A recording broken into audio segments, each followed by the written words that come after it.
What if your social media strategy could do more than drive clicks?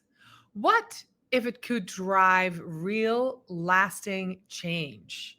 Here's the good news: it can, and you can.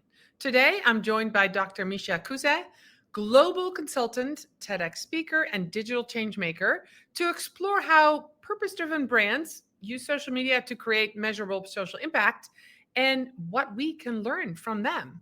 If you're ready to move beyond vanity metrics and into meaningful influence, this is your episode. I'll be right back. This is Strategy Talks.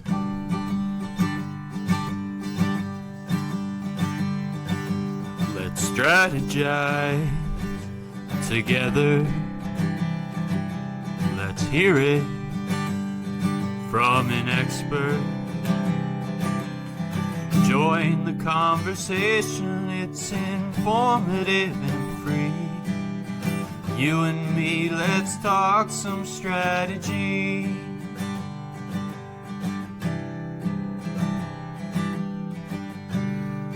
Now here's your host, Morin-van.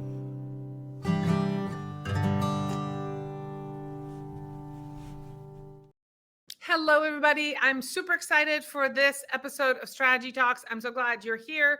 If you're here live with us on Facebook, on LinkedIn, on YouTube, the drill, let me know in the comments where you're joining us from.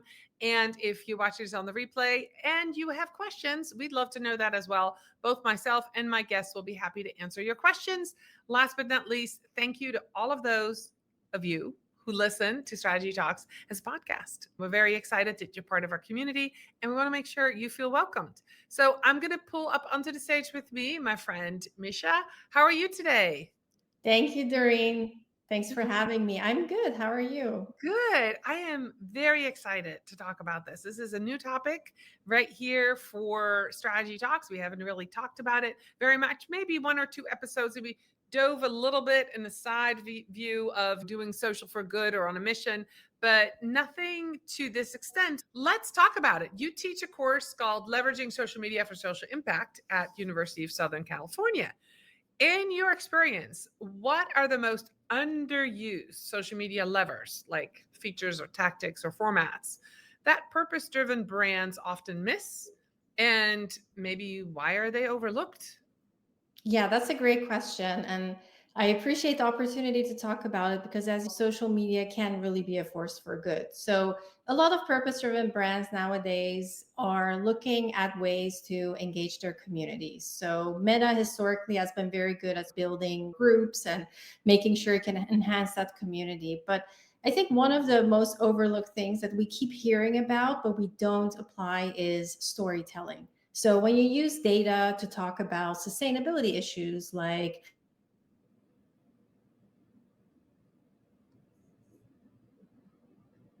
data you need to show, and the data shows what is going on.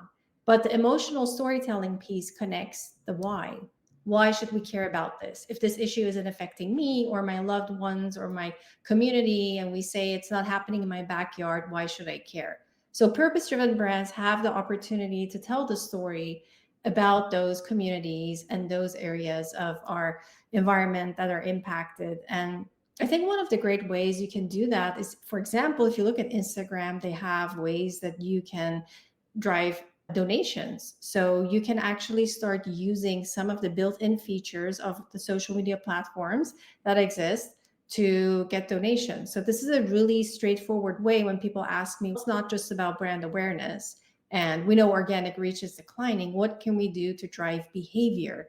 And to them, I say, let's start raising some funds. Let's talk about this on Instagram and see what we can do. And we'll talk about some other topics, I'm sure. But I think another thing I want to mention is influencer marketing. And I know you've had other guests that talk about influencer marketing, and there's so much to uncover there. But I think if you look at the micro influencers, the ones that have typically a lower follower count, but hyper engaged audiences, and they have the opportunity to talk and amplify and really get into the weeds and the conversations with folks that follow them. We're nowadays seeing the term greenfluencers pick up. hasn't picked up as much, but the folks that are into sustainability and are influencers and want to drive the message. Lots of ways really for folks to start diving into that. That's awesome. I'm very excited that, and I had not heard that term greenfluencers yet. So that's awesome. Authenticity and transparency come up repeatedly when you talk and on your podcast, especially around sustainability. How do you advise brands to audit or stress test their social media messaging for authenticity to avoid sliding into greenwashing, making sure that you've got things right? That's a great question. So you're right. Everything starts with trust and credibility. And I think in the age of fake news and misinformation and disinformation, because there's a difference between those two, it's important to have the data ready. So I always say marketing experts and folks who are managing social medias are really the superheroes in the company because they work and communicate cross departmentally. They need to know everything about the messaging.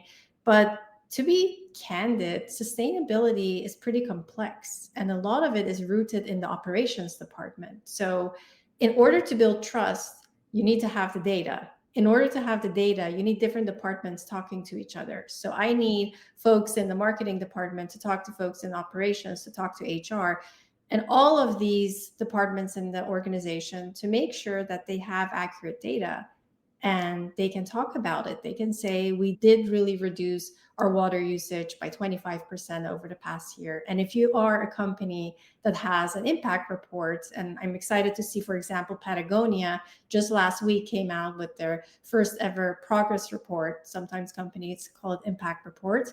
They have all the milestones that they've accomplished beyond financial profit. So environmental milestones, social milestones, other things they've accomplished. How many people have they, if they are, for example, a nonprofit in education, how many kids went to school because of their programs? How many animals were saved as part of, their company? So really using sort of those impact metrics and communicating them and looping your social media folks in. Talk to them about why it is important. Talk to them about how they can engage community members online. And I think this is just such important work, but also an exciting way for us as social media professionals to learn more about areas that we may not know as much about, but because of our jobs and being communicators, we just learn so much more. So I think more than anything, it shouldn't feel like a burden. It should feel like new opportunity to learn something. And I know you, Doreen, are like me, a lifelong learner. You always love learning. You're very curious. You ask questions. And I think that's what we need in order to drive the eyeballs, but also clicks and actual change on social. Yeah. So this is a side question that goes with what you just said. So if I'm listening to you, I'm a marketer, and I go, that's great. I'm getting pushback. I don't get the data from them. I don't get who should ideally own this social impact piece. Is it the marketer? Is it the C suite? Is it somebody else in the company? Because as a marketer, sometimes I'm not saying we get pushed out, but we get walled up. Like we're in our silo, you stay in your lane, we're doing this. How, if somebody feels that way, where should the conversation start and with whom? And how can somebody push for that transparency and that data sharing because it's so important? Yes, and that's such a legitimate concern because that does come up quite a bit. So, for companies that are going through official certifications like a B Corp certification, which is provided by a nonprofit B Lab that does a rigorous assessment of your environmental and social performances, you may in your company already have someone who was in charge of doing those certifications. So, whether that's someone housed in HR, or more of a corporate department, you can reach out to those people who were in charge of getting the certifications. They're usually also the experts. Sometimes companies bring in consultants as well. So I would start there, but I would also start by talking to people in the company who seem to be more in the know of sustainability initiatives, because a lot of companies sometimes have an unofficial green ambassador, sustainability ambassador, whatever you want to call it, someone who's championing the efforts already without having an official title. And that's something we see in the sustainability world too. You don't have to be a sustainability expert to be working in sustainability or interested. So a lot of times you have colleagues who've been doing the green initiatives in the office and championing that on a voluntary basis. So that's another way of looking at it and finding the right folks.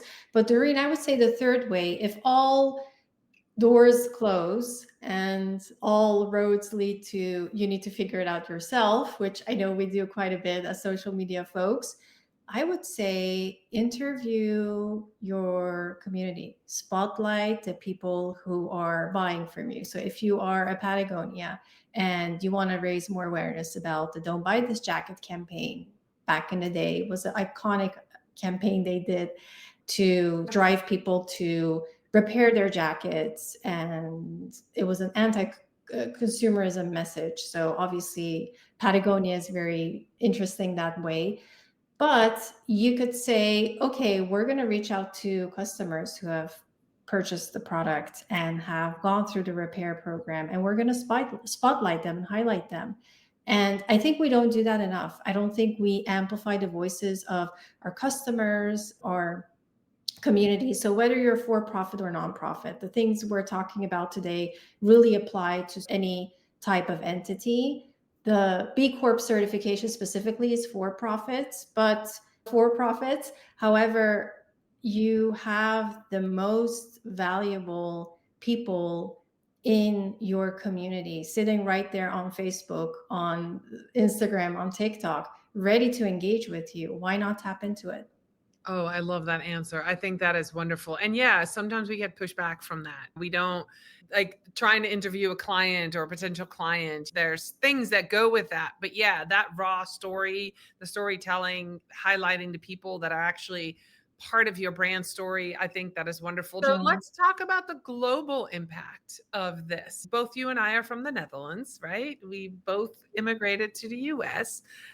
We're here, we're part of US society, so we see US companies, but it's different in Europe, it's different in Asia, obviously it's different in South America. So are there any cultural references or things that we need to be aware of when we work with a brand or for a brand, or we want to launch a campaign for social impact that we need to be aware of? What are some pitfalls that we should avoid? Yeah, again, a great point you bring up, because a lot of times these are the things we need to consider. So as you mentioned, we're both from Europe, so we know sustainability a lot of times is very policy driven. There are a lot of rules and regulations, so naturally you can follow those updates and go with the existing landscape of, we're reporting on this now, and these are the measures that are happening, and this agreement was signed, and so on. So it's more sort of top of mind.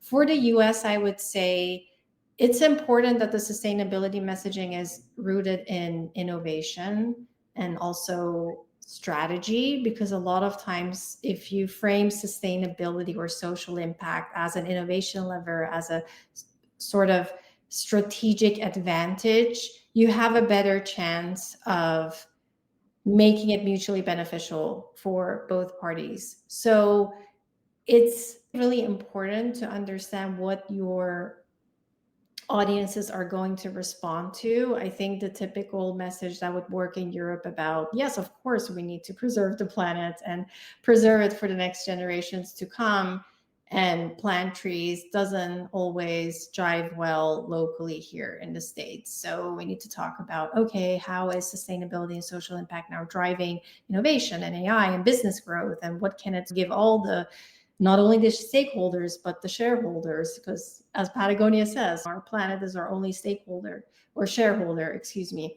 So it's been very interesting. And then working in Asia, so I've had clients in South Korea, I have students from a lot of different Asian countries, and it's been very interesting to see. A lot of conversations I'm having with them are mostly rooted in community. Okay, so which other companies are doing what we're doing, and how are communities caring about this? And Is this something that is a moral obligation or something that is legal? And if not, let's talk about why we should care about it, because some of the global giants aren't really doing anything with sustainability.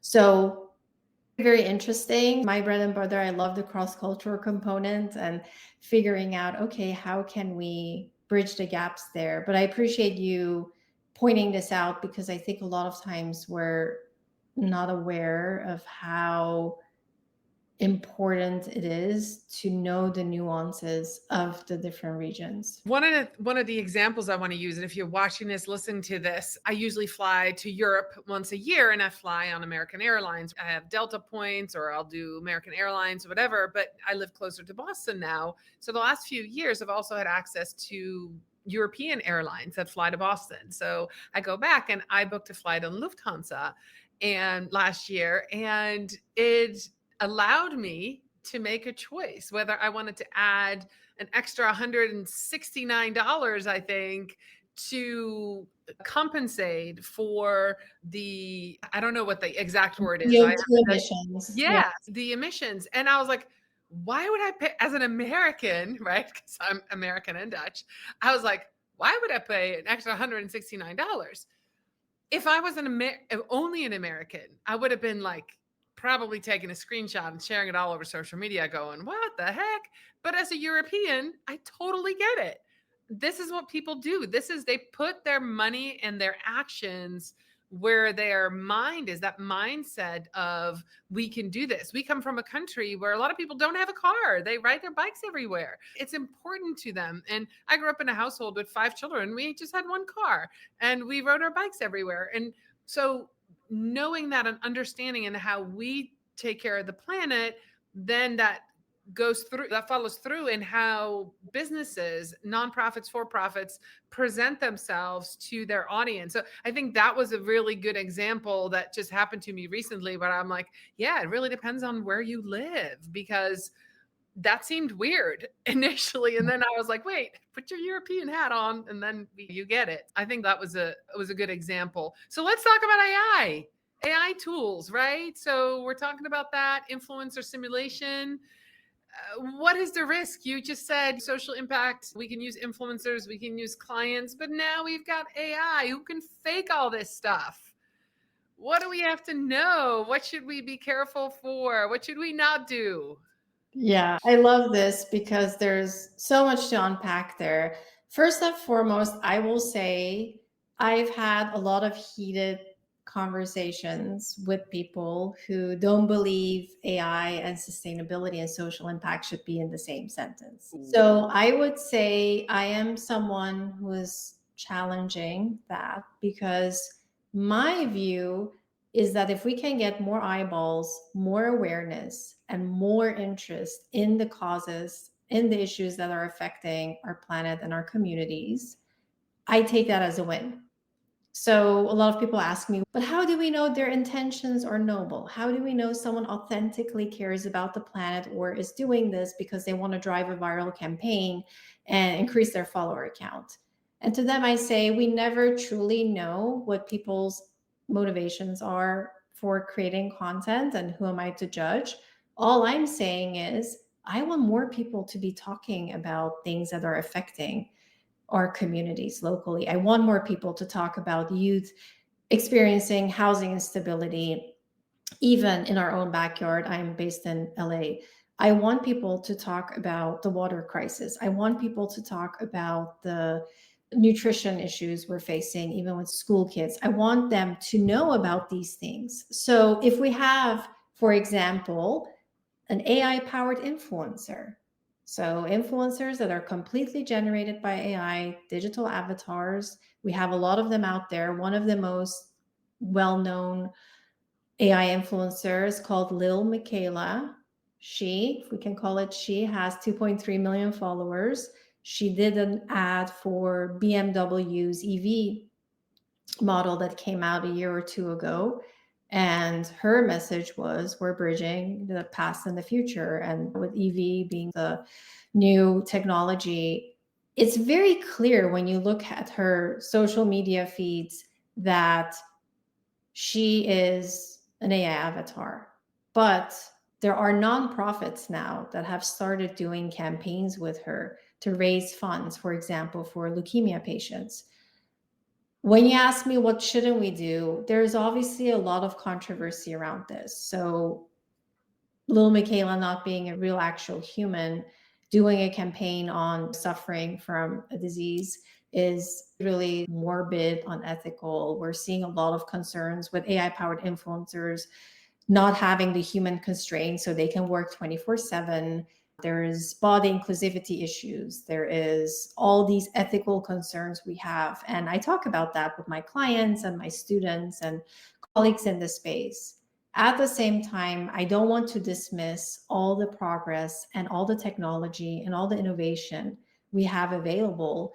And I don't want the social impact world to fall behind and yet again face what I call just a gap in awareness. We're not talking about some of the issues that affect humanity the most. So if you're on TikTok and you have your memes and your viral dances and you're enjoying that content, that's great. But you can use it to raise awareness for things that really truly affects humanity on a day-to-day basis. And I feel like I keep going back to that, but it's we live in an attention economy. You know this. We're all competing for attention. Yep. So if I can get a few seconds of someone's time and talk about this stuff that I think matters, and a lot of folks also feel it matters, but maybe don't feel they have the agency or the impact they want to have, which also I want to talk a little bit about. You can start with your own social media feeds. We can all make a difference. We can all Right. drive change, but we need to be realistic about how much we can accomplish. But all those little bits go very far. Yeah, I love that you are going to that you put yourself in the middle there and seeing both sides and having these discussions. I think that's great. I was going to ask about partnerships, and I guess an AI influencer is a partnerships. Are there partnership things that we need to think about when we're doing social strategies for social impact? Are there is there should there be a social impact policy in your company of who you would want to work with or who you do not want to work with? We've seen some examples in the last few years of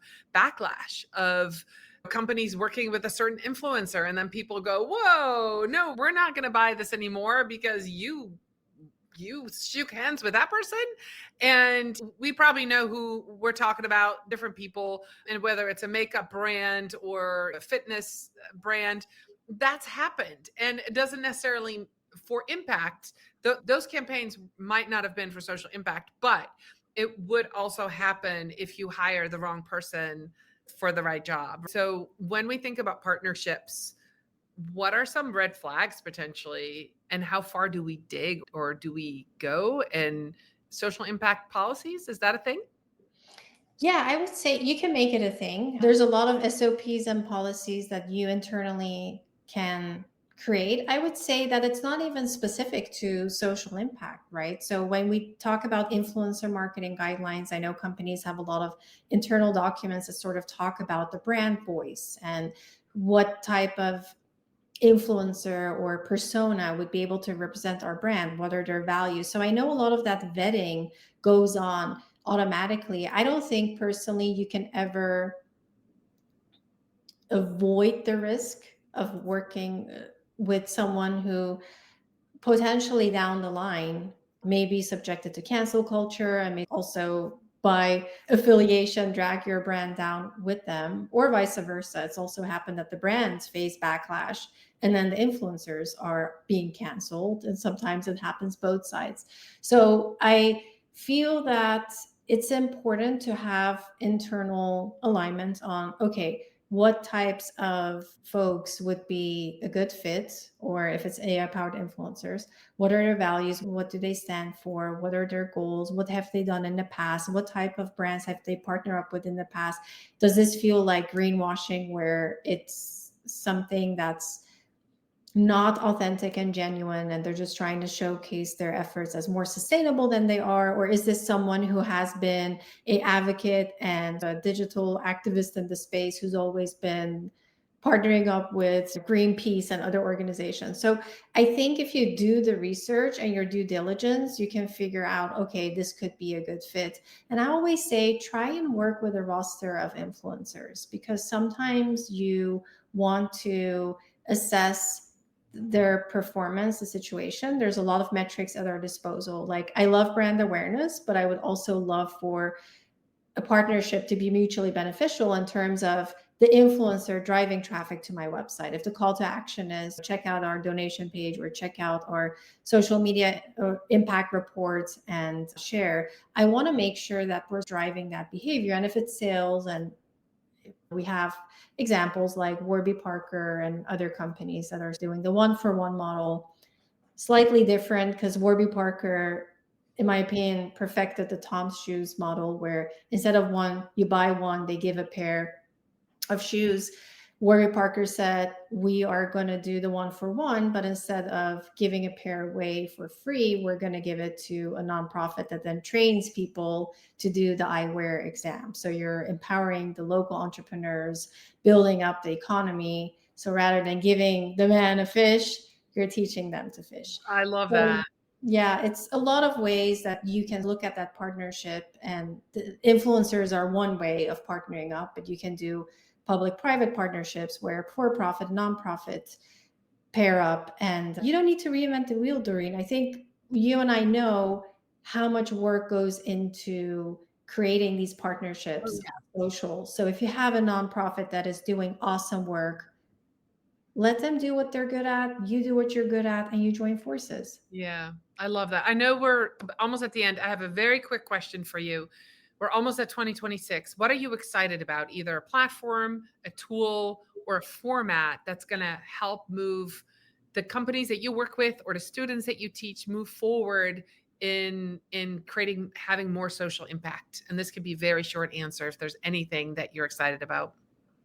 Yeah, I would say long form live content like you and I are producing right now on YouTube. It's something that AI can't replace. It's real, it's authentic, and historically and up to this day, YouTube is still one of the most effective social media platforms. So some other platforms come and go, very volatile, but YouTube is here to stay. It has measurable results, allows you to build trust and meet people virtually or hear from them before you even interact with them. So I would say slow but steady in a way wins the race. Let's stick to YouTube and all the things that it brings. Perfect. How can people connect with you? What's the name of your podcast? And then we'll wrap it up.